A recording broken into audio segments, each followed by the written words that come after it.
Unmarked people in military clothing snatching civilians off the street. Wow. Let's talk about Portland.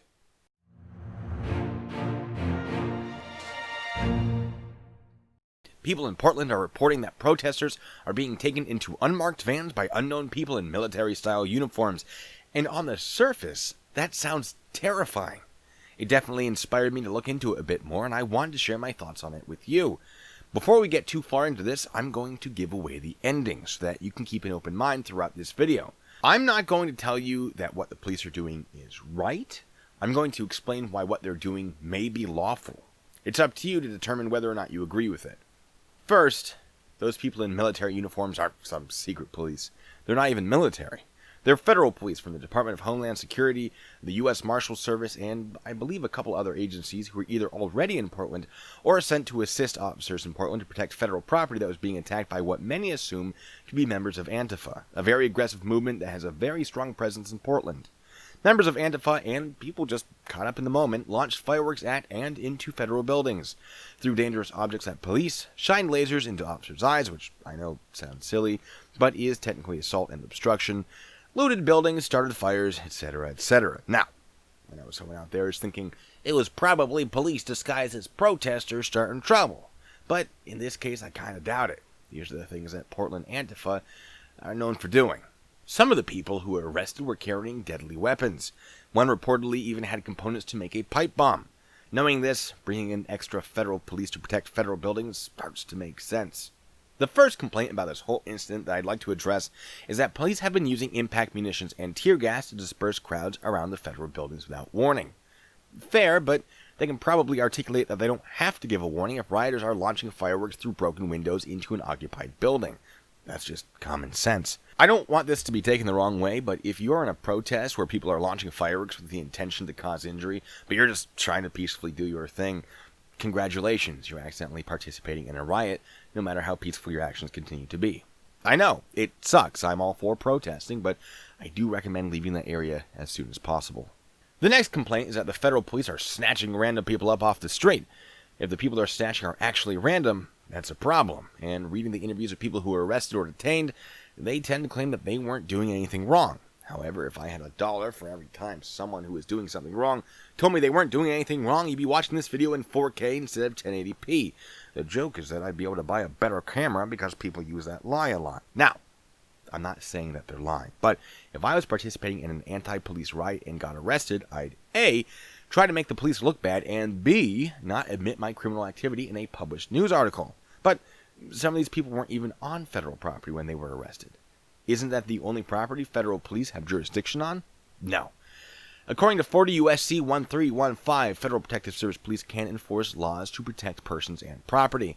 They can also arrest anyone for a crime committed in their presence or a felony not committed in their presence that they have probable cause to believe was committed by the person being arrested. They can conduct investigations on and off federal property of offenses committed against property owned by the federal government or persons within those buildings. I mean, thinking back to the fireworks, that all seems to check out, unless, of course, they don't have probable cause. But until both sides of the story are heard, that's pretty difficult to determine. All of the examples of these arrests seem to have occurred near the local federal courthouse, which means the FPS and other similar agencies likely have the authority to do what they're doing. Now, before you say, but Blue, not all of these agencies that are involved are the FPS, so they don't have jurisdiction per 40 U.S.C. 1315. Yeah, well, you're half correct. Yes, not all of the agencies are the FPS, but the Homeland Security Act of 2002 allows the DHS to deputize other agencies to assist the FPS, so it all checks out. If the federal officers did spread out from the courthouse and enforce non-federal laws, it turns out they can do that too. Oregon Revised Statute 133.245 states that they can make arrests if, among other things, they witness a crime or if they have probable cause to believe a crime that they did not witness has occurred. This includes both federal and state law, and there are some rules that aren't present in the federal statute that I shared earlier. First, to enforce state laws, they have to have certain certifications from the state. Second, when making an arrest, they have to inform the person being arrested what they are being arrested for and what their authority to conduct that arrest is. So, if you were arrested in Portland by federal police for a state, county, or municipal crime and they didn't tell you who they were or why you were arrested, contact an attorney. You might get a nice chunk of change. Moving on! Why are the vehicles unmarked? According to Acting Homeland Security Deputy Secretary Ken Cuccinelli, it was so that the federal police could do their job without their vehicles becoming targeted by the rioters. But is that allowed? Don't they have to have some sort of marking? Well, I couldn't find anything that would prohibit the use of unmarked vehicles under federal law, and when I looked through the state law, I actually discovered that Oregon has statutes that permit the registering and use of undercover or unmarked vehicles for local, state, or federal police operations. What about the concerns that the police were not wearing identifying insignia? Well, it kind of looks like they are. You can see the word police, and there are patches that designate what agency they are with. Pretty sure that is a badge number. The concern that they don't have unique identifying insignia would be legitimate if that were actually the case, because it would have the potential to unreasonably restrict the First Amendment right to petition the government for a redress of grievances. Now, this right is not unrestrictable, but there are certainly some very strict limitations on it. We're not going to get into all of that. What I would like to talk about is the fact that some people were very confident that the federal officers' outfits did not identify them as law enforcement because they weren't wearing a badge. I've looked into that, and I've been unable to find anything that substantiates that claim. If you found something I haven't, please let me know. Now I know some of you are thinking, Blue, what about the reports of people being arrested, brought to a courthouse, and then released? What's up with that? well, first, it makes sense that they're being brought to the federal courthouse instead of the local police station because they're suspected of committing federal crimes, so they're being brought to a federal building for processing. Why are they released? Well, I can give you two possible reasons. One, the courthouse probably has limited holding cells, and with COVID being a problem, it doesn't make sense to hold a large number of people in pretrial confinement. If you could just get their information, release them back into the wild, and then send them a court summons later. Two, some people weren't actually arrested. They were detained, but transported to the courthouse to be questioned because there was a concern that they would not be safe near the riot during questioning. Now, that is odd. I don't think I've ever seen that happen before, and I don't even know if there's legal precedence for that. I don't think Oregon has ever seen it before either because they filed a lawsuit trying to get it to stop happening. But is it illegal?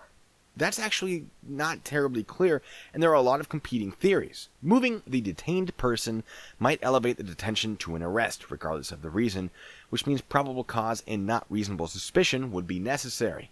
If the DHS can articulate that they did have probable cause, this isn't an issue. However, if they're only able to say, well, we have reasonable suspicion, but there was a very real threat, or very real imminent threat, to the detained person's safety, and because they're in our custody, we are responsible for their safety, and we had to move them, that might work.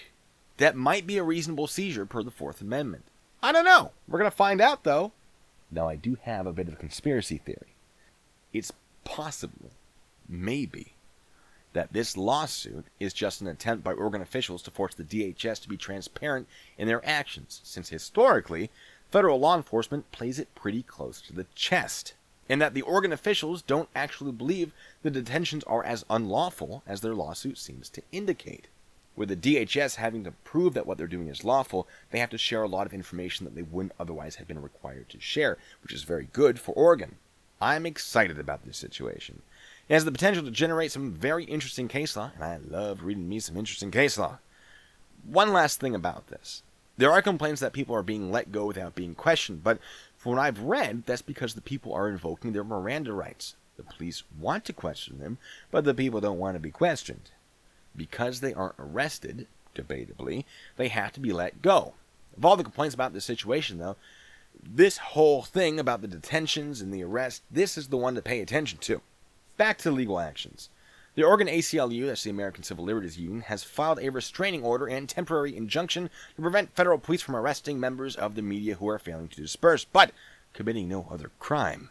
That's actually really neat, and I love to see it because A, the media is not usually exempt from orders to disperse, and B, I want to see more footage of these events. Anyway, that's all I have. If you guys like this video, maybe we can do another one where I watch some of the footage of the protests and we discuss what happens, maybe in a live stream. I don't know. Let me know what you think in the comments. Until the next time, be good, stay safe.